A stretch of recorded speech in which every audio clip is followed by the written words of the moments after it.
I was a bit young for the original show. I was born in 90. So my siblings, who were 10 and 13 years older than me, they had watched it like as it came out.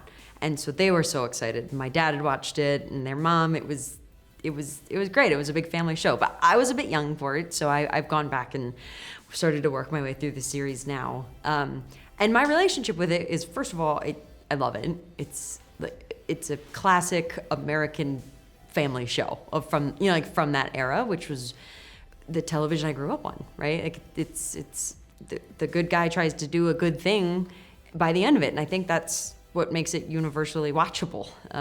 People want to watch nice people try to do nice things. Mm-hmm. And we've been in an age of television where it's been very dark and complicated for a long time, so I do think people are ready for that. And also, there was some pressure because I watched Dean Stockwell be one of the greatest American actors of all time, right? He's hilarious, and he's got his cigar and his hats, and I was like, well, I'm not going to be able to do any of that. So I had to figure out my own thing and kind of take some of that pressure off myself to not be that, but be our show. Mm-hmm. And luckily, we have the wonderful Raymond Lee, who's been carrying, somewhere. Carrying like the weight of this just so beautifully. Thank you. Mm-hmm. They paid me to say that. I know they did. I hope it was good money.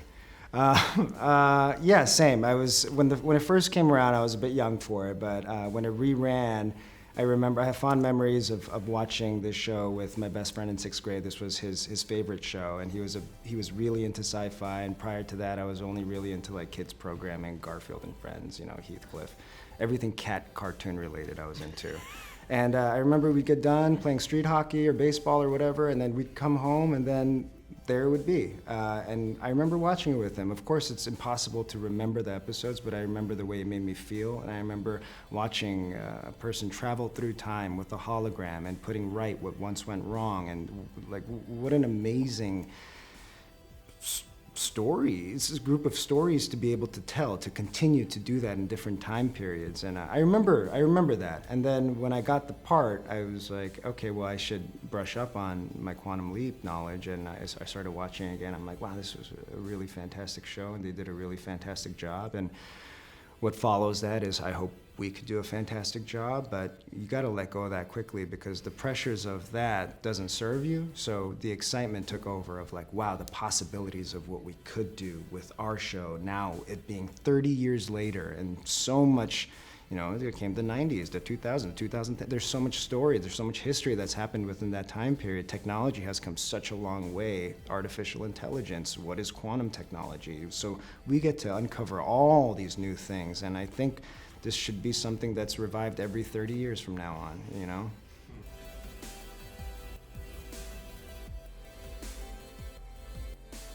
I think in the last few years, there's been a lot of friction.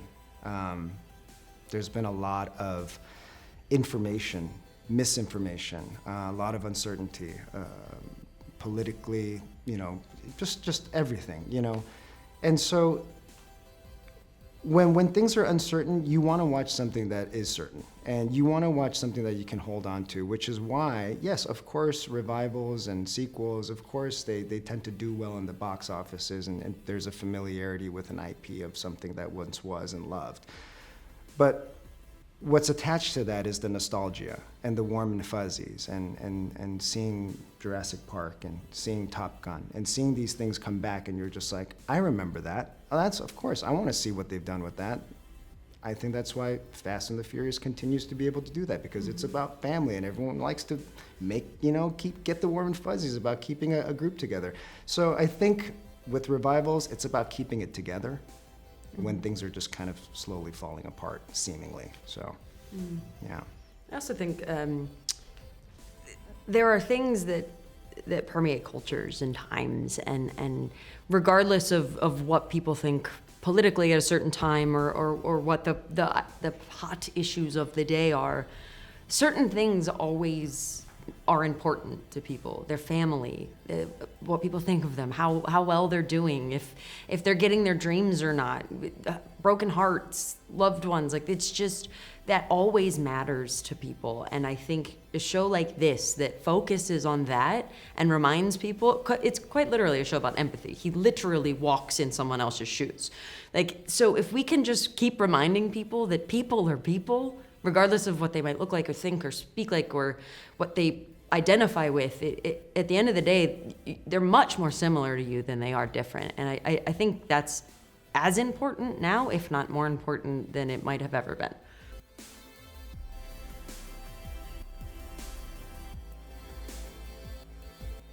No, of course not. These things are impossible to predict. You can only make your best educated guesses on what's going to do well and what projects you want to attach yourself to and who you want to work with. You make your best estimation, but you know, anything could happen to incredible actors and directors have not always made successful things.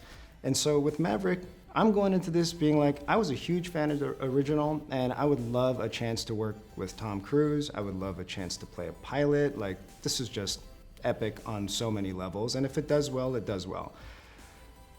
I treated it like any audition, any opportunity, and once I got the job and I was on set, I'm like, holy crap, there's Tom Cruise. And what was incredible was for about 6 months, I got to see him just be Tom, right? There's Maverick, but then there's Tom Cruise, and you're like, oh, so that's how he does it. That's the energy required. That's the attention to detail. That's why, and you start to realize, you're like, that's why he is successful, and that's why he is who he is.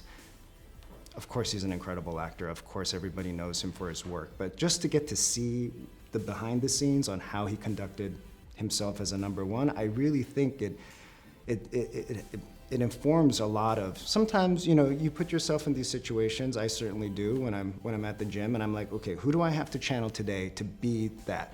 And then I'm on set, and I come to times where I'm just like, I just need to take a nap, but I'm like, would Tom Cruise take a nap right now? Probably not.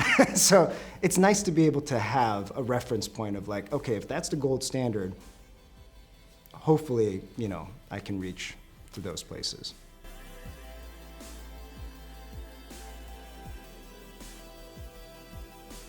Yeah. You know, so there are moments in your life that you plan on and you work for and you step one foot at a time and you understand every part of it. And then there are other moments of your life where it's just exploding and you are just trying to hold on to the handrails. And that's basically been me since the chemistry read for Quantum Leap. So it's been over a year of new things every single day, from how to operate on set, to how to operate on a red carpet, to how to interface with this type of situation. There's no class for this. So, you know, I'm doing the best I can. And luckily I have been given Ray, who has been an enormous mentor and friend to me on set and never made me feel like the new kid on the block or stupid, and has been patient with me as I've learned just some of the basics, and you know, been a wonderful number one. I mean, as he said, he worked with Tom and he saw how he conducted himself and challenges himself to do that, and truthfully, I do the same with him. I think she's giving me too much credit. Caitlin's incredibly intelligent and intuitive and a very quick study, and she is on top of everything, and she wants to know everything, which is something not every actor seeks out to do. Sometimes it's just like, here's my job, here's what I'm supposed to do, and I'm gone, which is fine. But there's something here that is building something for herself, clearly, and I feel honored to get to watch that in the process of her taking literally her first scene and to hiding behind a couch, popping up from behind the couch. Is this what a hologram does? And to see her knowledge grow, just to see her lexicon of how things work, and to be able to, you know, she doesn't stop asking questions, which is a great thing. And you know, I see a very expansive and bright future. And I'm not responsible for that much of it, but thank you.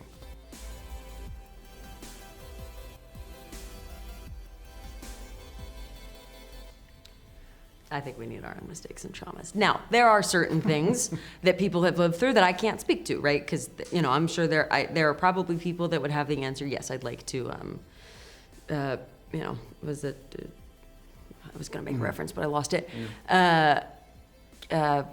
You know, would like to correct or change. Right what once went wrong. That one. What is this? Something of the spotless mind? That one when you can erase memories? Whatever. Anyway, I, for me, think that our mistakes and our mess ups and our trials and tribulations are actually what forge the important things about us. And I certainly wouldn't be here without the harder parts of my life. And I wouldn't have learned how to work like this or try like this or fail. And if you can't fail, then you can't do anything. So I would keep it all and maybe, you know, correct some world things, maybe. Yeah. Yeah, I mean, there's no failure. There's only learning, right? Yeah. And I feel like the fact that we're sitting here now talking to you about our wonderful show, I mean, I feel like all the mistakes led to this, and all of our great choices led to this, too. So perhaps there's a tattoo that I would like to take back, but, you know, there's lasers for that. So, you know, but yeah, as far as major life choices go and things that happen, I think everything happens for a reason.